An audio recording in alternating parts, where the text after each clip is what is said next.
How's it going, guys? My name is Jimmy Champane, and welcome from me and my new friend Val to my Airbnb in New Hampshire. I mentioned that I brought my computer along on this trip that I'm taking because, well, I thought the Halloween trailer would drop this week, and so far it hasn't. But we got some really cool news today, so let's just jump right in. So far this year, EW seems to have all of the exclusives on the movies I care about, and this week they did not disappoint. So what looks like an image from their physical magazine, we see a backgroundless image of Michael holding a chain with two bells on either end, and it looks like he's staring off into the distance, ready to kill someone with it. I took a long look at these, and honestly, I have no idea what they could be used for. I googled bells with chains on them, and then you just get Amazon ads for nipple clamps, so I don't think that's what Michael's holding in this picture.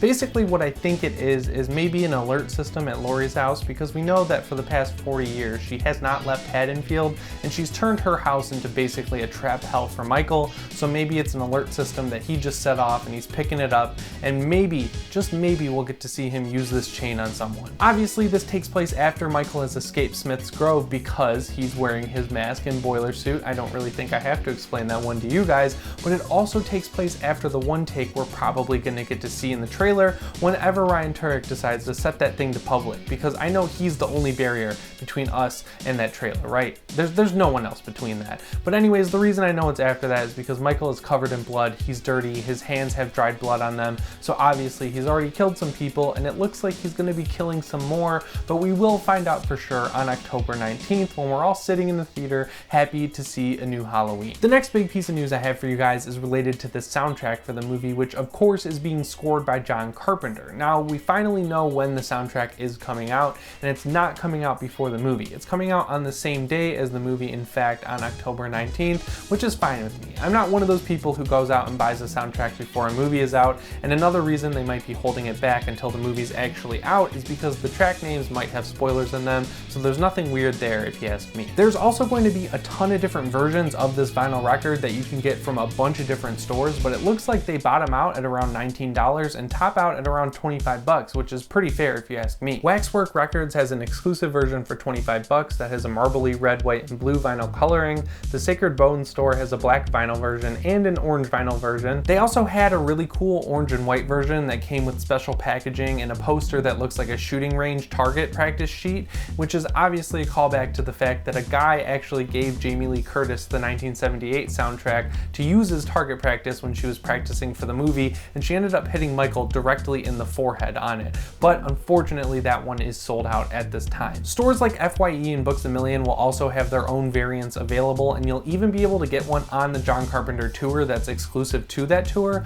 I'm gonna get mine from Sacred Bones because they're the record label, and that just seems like the easiest way to get it. But let me know where you're buying yours down in the comments below. The coolest part about all this is that we actually got a teaser trailer for the soundtrack, which has some of the soundtrack laid under it, and I'll just roll that now because it's pretty damn awesome.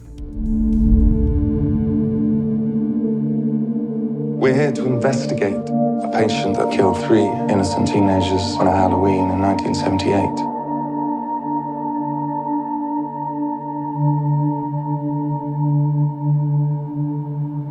Hello, Michael. I have something you might like to see.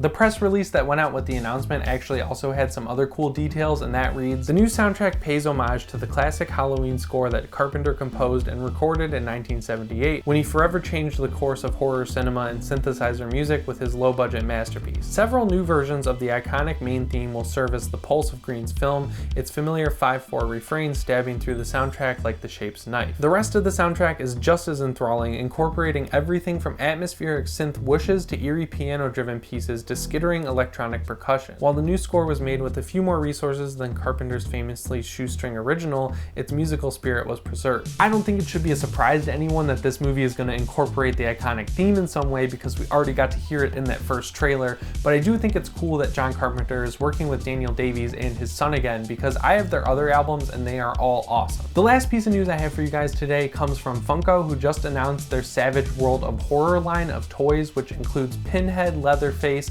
Jason Voorhees, Freddy Krueger, and of course Michael Myers. If you haven't heard of these things before, they're basically figures that are reminiscent of the He-Man and the Masters of the Universe 5.5-inch toys, which I learned all about on the shows The Toys That Made Us over on Netflix. You should definitely check the He-Man episode out of that show and every other episode. That show is awesome. I think it's kind of weird how merchandising works for horror movies. Like, for example, the Pinhead in this line is from Hellraiser 3 Hell on Earth, and the Michael is from Halloween Resurrection. And I think that Supreme did a Hellraiser line earlier this year that had Hellraiser 3 Hell on Earth merch, but it looks like Jason and Freddy and Leatherface are all from their respective franchises. That's just something weird I noticed. I don't really understand why it works that way, but hey, it does. That's all the Halloween news I have for you guys this week, and unless the trailer 2 drops tomorrow, which it totally could, I think my next video will be back in my normal set and everything will be back to normal. Thanks for bearing with me this week, guys. I really appreciate it, and if you haven't checked it out yet, I highly recommend going and seeing my Halloween 5 review.